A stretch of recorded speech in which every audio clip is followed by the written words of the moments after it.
Mammootty was superb. Direction was too good. Storyline, it's a big twist. Adipoli, and the location where they have taken the movie is beautiful. Beautiful. Very aesthetic. Take it. നല്ല മൂവിയാണ്, must watch. Mammukka എങ്ങനെയുണ്ടായിരുന്നു? Something different. Arjuna Ashokan എല്ലാവരും നന്നായിട്ട് act ചെയ്തിട്ടുണ്ട്. പക്ഷെ like വേറൊരു experience ആണ്. Black and white ആയതുകൊണ്ട് ഒരു ഡിഫറൻസ് കൊണ്ടുവന്നിട്ടുണ്ട്. നമ്മൾ ആരും അത് എക്സ്പീരിയൻസ് ചെയ്തിട്ടില്ലല്ലോ തിയേറ്ററിൽ പോയി. So it is good. Thank you. എത്ര സ്റ്റാർ കൊടുക്കാം 5-ല്? 5 സ്റ്റാർ. ലെവലാണ് ബ്രോ. ശരിക്കും അത് നമ്മളെ തിയേറ്റർ എക്സ്പീരിയൻസ് തന്നെയാണ്. അടിപൊളിയായിരുന്നു, വേറെ ലെവലാണ്. എങ്ങനെയുണ്ടായി പെർഫോമൻസ്? ഉണ്ടായി മമ്മൂക്ക, അർജുന അശോകൻ. മമ്മൂക്ക പറയണ്ടല്ലോ.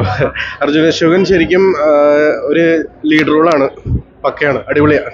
പടം സൂപ്പറാണ്.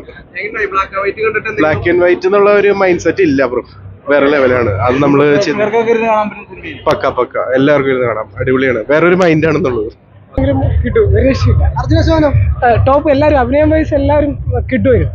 ബ്ലാക്ക് ആൻഡ് വൈറ്റ് എക്സ്പീരിയൻസ് കുഴപ്പമൊന്നുമില്ല, നല്ല രീതിയിൽ തന്നെ നമുക്കത് ഫീൽ ചെയ്യുന്നൊന്നുമില്ല. ഫസ്റ്റ് ഹാഫ് കുറച്ചൊരു ലാഗ് പോലെ തോന്നി, പക്ഷേ സെക്കൻഡ് ഹാഫ് വേറെ ലെവൽ.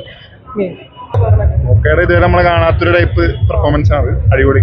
മമ്മൂക്ക ഇത് ചെയ്തെന്ന് പറയുമ്പോൾ തന്നെ ഒരു കാര്യം, ഇതൊരു ഡിഫറെന്റ് കൈൻഡ് ഓഫ് ക്യാരക്ടറാണ്. ഇത് കാണുമ്പോൾ മനസ്സിലാവും. ഇത് തിയേറ്ററിൽ കാണേണ്ട പടമാണ്. ഇത് OTT കണ്ടാൽ അതിന്റെ ഒരു ഫീൽ കിട്ടൂല. മേക്കിംഗ് വൈസ് ഇതുവരെ മലയാള സിനിമ കാണാത്തൊരു ടൈപ്പ് മേക്കിംഗ് ആണ്. വെറൈറ്റി പടം. അർജുന അശോകൻ അടിപൊളിയായിട്ട് അഭിനയിച്ചിട്ടുണ്ട്.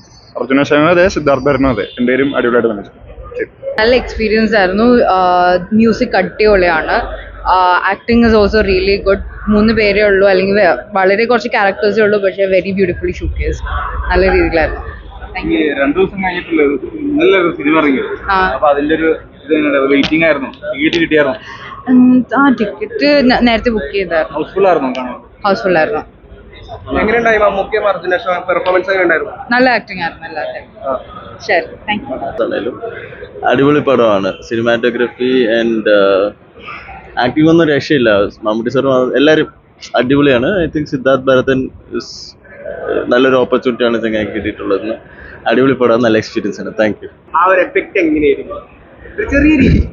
ഇതിൽ മ്യൂസിക് ചെയ്തേക്കുന്ന ഓൾറെഡി എല്ലാവർക്കും അറിയാവുന്നതാണ്. ശിഷ്യനായിട്ട് വർക്ക് ചെയ്തതാണ്. അപ്പോൾ നമ്മൾ മറ്റ് പല സൂപ്പർ സ്റ്റാറിൻ്റെ പടങ്ങൾ വരുമ്പോൾ ആ പടം ഫ്ലോപ്പ് ആകാനുള്ളതിൻ്റെ ഒരു മെയിൻ കാരണങ്ങളിലൊന്ന് അതിൻ്റെ BGM ആയിരിക്കും. നമ്മുടെ ഒരു തിയേറ്ററിൽ ഇരിക്കുമ്പോൾ തിയേറ്റർ എക്സ്പീരിയൻസ് തരുന്നതിൽ ഏറ്റവും ഇമ്പോർട്ടൻ്റ് എന്ന് പറഞ്ഞാൽ BGM ആണ്. ഇതിൽ മമ്മൂക്കയുടെ എൻട്രി മുതൽ അല്ലെങ്കിൽ മമ്മൂക്കയുടെ പിന്നെയുള്ള പെർഫോമൻസിലൊക്കെ ബാക്കപ്പിൽ നമ്മൾ പിടിച്ചിരുത്തുന്നതും നമുക്കൊരു രോമാഞ്ചിഫിക്കേഷൻ തരുന്നതൊക്കെ BGM ആണ്. അസാധ്യ BGM ആണ്. ഏറ്റവും കൂടുതൽ കൈയ്യടി കൊടുക്കുന്ന 2 കാര്യങ്ങളാണ്. ഒന്ന് മമ്മൂക്കയുടെ പെർഫോമൻസ്, പിന്നെ ആർട്ട് വർക്കിലാണ് ഒരു ബ്ലാക്ക് ആൻഡ് വൈറ്റ് സിനിമ ആയിട്ട് കൂടി ഒരു പ്ലേസിൽ പോലും നമുക്കൊരു ഡൗട്ട് തോന്നാത്ത രീതിയിൽ അവർ വർക്ക് ചെയ്ത് വെച്ചിട്ടുണ്ട്.